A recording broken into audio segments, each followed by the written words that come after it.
नमस्कार फ्रेंड्स, पल्लवी विद्या चैनल में आप सबका स्वागत है। आज 13 फरवरी का करंट अफेयर हम लोग देखेंगे, लेकिन उससे पहले जानेंगे 12 फरवरी को करंट अफेयर का जो आपसे प्रश्न पूछा गया था उसका क्या जवाब है। तो 12 फरवरी को आपसे पूछा गया था कि हाल ही में ऑपरेशन दोस्त के तहत भारत ने किसकी सहायता के लिए राहत सामग्री से भरा C-17 विमान भेजेगा। ऑप्शंस है ए तुर्की, बी सूडान, सी थाईलैंड या डी बांग्लादेश। तो इस प्रश्न का सही जवाब है ए तुर्की। भारत सरकार ने अभी तुर्की की मदद के लिए, तुर्की उसका नाम है, तुर्की की मदद के लिए C-17 विमान को भेजा। उसमें काफ़ी मात्रा में मेडिसिन और खाने पीने के सामान हैं। और ये अभी तुर्की में एक भीषण भूकंप आया हुआ है जिसमें करीब 20,000 से भी ज़्यादा लोगों की जानें गई हैं। और अभी और आगे जाने की जान और माल का खतरा खत्म होने का आशंका जताया जा रहा है। तुर्की के अलावा सीरिया में भी इस भूकंप का काफ़ी बड़ी मात्रा में प्रभाव है। तो इसी के लिए भारत सरकार ने तुर्की की मदद के लिए C-17 विमान भेजा, उसकी मदद के लिए राहत सामग्री के साथ। चलिए अब देखते हैं आज का पहला प्रश्न क्या है। आज का पहला प्रश्न है, हाल ही में किस सरकार ने, राज्य सरकार ने परिवार आईडी एक परिवार एक पहचान पोर्टल लॉन्च किया है। ऑप्शंस है ए पंजाब, बी हरियाणा, सी उत्तर प्रदेश या डी इनमें से कोई नहीं। तो इस प्रश्न का सही जवाब है सी उत्तर प्रदेश। उत्तर प्रदेश सरकार ने अभी हाल ही में एक परिवार आईडी, इसका नाम है एक परिवार एक पहचान, उस पोर्टल को लॉन्च किया है। अच्छा, उत्तर प्रदेश के मुख्यमंत्री सभी लोग जानते होंगे योगी आदित्यनाथ जी हैं, लेकिन राज्यपाल कौन है उत्तर प्रदेश के? उत्तर प्रदेश के राज्यपाल का नाम आप लोग बताएंगे क्या है? तो उत्तर प्रदेश के राज्यपाल का नाम है आनंदी बेन पटेल। आनंदी बेन पटेल, ये है उत्तर प्रदेश के राज्यपाल का नाम। अब हम लोग देखते हैं आज का दूसरा प्रश्न क्या है। आज का दूसरा प्रश्न है, हाल ही में किस देश ने बीमारियों का पता लगाने और सुरक्षा जांच में सुधार के लिए स्निफिंग रोबोट लॉन्च किया है? ऑप्शन है A France, B Germany, C Israel या डी इनमें से कोई नहीं। तो इस प्रश्न का सही जवाब है इजराइल। सी इजराइल इस प्रश्न का सही जवाब है। अभी हाल ही में इजराइल ने बीमारियों का पता लगाने और सुरक्षा जांच में सुधार के लिए स्निफिंग रोबोट लॉन्च किया है। अच्छा, अभी इजराइल के, आपसे पूछा जा सकता है इजराइल के प्रधानमंत्री का नाम क्या है? तो इजराइल के प्रधानमंत्री का नाम आप लोग कमेंट बॉक्स में जवाब दीजिए। इजराइल के प्रधानमंत्री कौन है?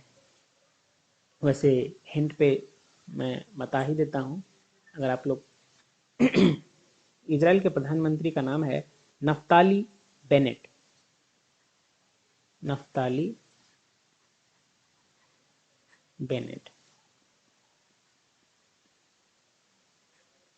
अगला प्रश्न देखते हैं आज का। हाल ही में आत्मा life time achievement award, award का नाम देखिए क्या है, आत्मा लाइफ टाइम अचीवमेंट अवार्ड किसने जीता है?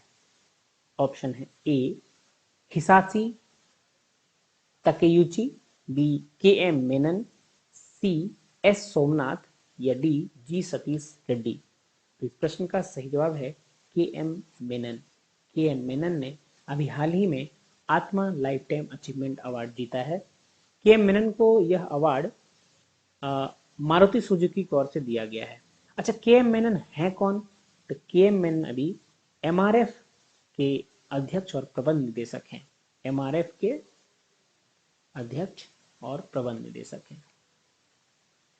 अगला प्रश्न है आज का, हाल ही में बट बछराज का निधन हुआ है, वे कौन थे?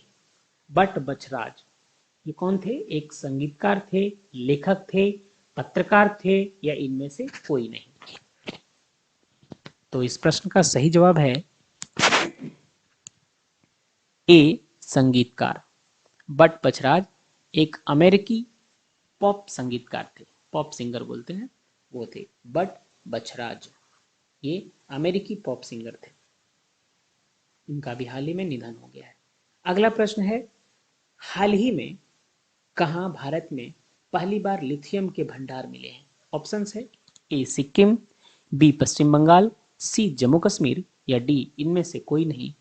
तो इस प्रश्न का सही जवाब है सी जम्मू कश्मीर। अभी हाल ही में जम्मू कश्मीर में लिथियम के भंडार मिले हैं।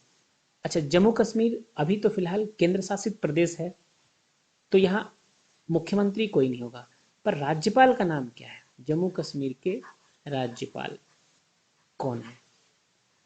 तो इसका सही जवाब है जम्मू कश्मीर के राज्यपाल का नाम श्री मनोज सिन्हा। कौन है? श्री मनोज सिन्हा। इसके अलावा जो हमेशा पूछा जाता है कि जम्मू कश्मीर में और क्या चीज़ है, तो जम्मू कश्मीर में बहुत फेमस डल झील है। क्या है? डल झील जम्मू कश्मीर में। अगला प्रश्न देखते हैं आज का अगला प्रश्न है, हाल ही में किसने डिजिटल भुगतान उत्सव लॉन्च किया है? डिजिटल भुगतान उत्सव किसने लॉन्च किया है? ऑप्शन है ए नरेंद्र मोदी, बी पीयूष गोयल, सी अश्विनी वैष्णव या डी इनमें से कोई नहीं? तो इस प्रश्न का सही जवाब है सी अश्विनी वैष्णव। भी हाल ही में अश्विनी वैष्णव ने डिजिटल भुगतान उत्सव लॉन्च किया है। अब अश्विनी वैष्णव कौन है? तो अश्विनी वैष्णव केंद्रीय मंत्री हैं। कौन है? केंद्रीय मंत्री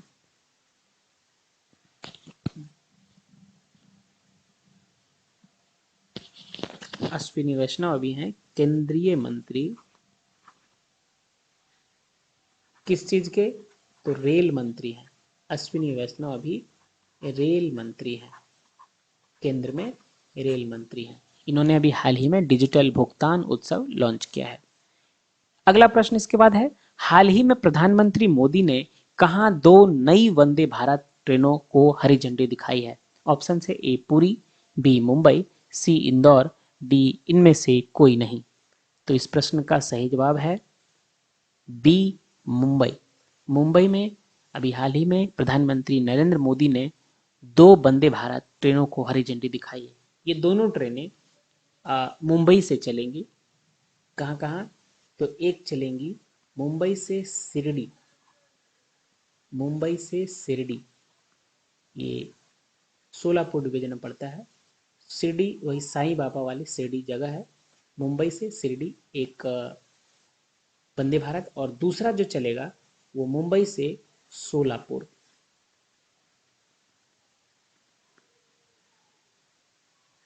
मुंबई से 2 ट्रेनें वंदे भारत खुली हैं, स्टार्ट हुई हैं। पहला रहेगा मुंबई से शिरडी और दूसरा मुंबई से सोलापुर। चलिए अगला प्रश्न है, हाल ही में किस देश की प्रधानमंत्री नतालिया गवरिलिता ने इस्तीफा दिया है? ऑप्शन है ए हंगरी, बी न्यूजीलैंड, सी ऑस्ट्रेलिया या डी मालडोवा? तो इस प्रश्न का सही जवाब है डी मालडोवा। अभी मालडोवा की प्रधानमंत्री नतालिया गवरिलिता ने इस्तीफा दे दिया है। इन्होंने कहा है कि बहुमत ना होने के कारण इस्तीफा दे दिया।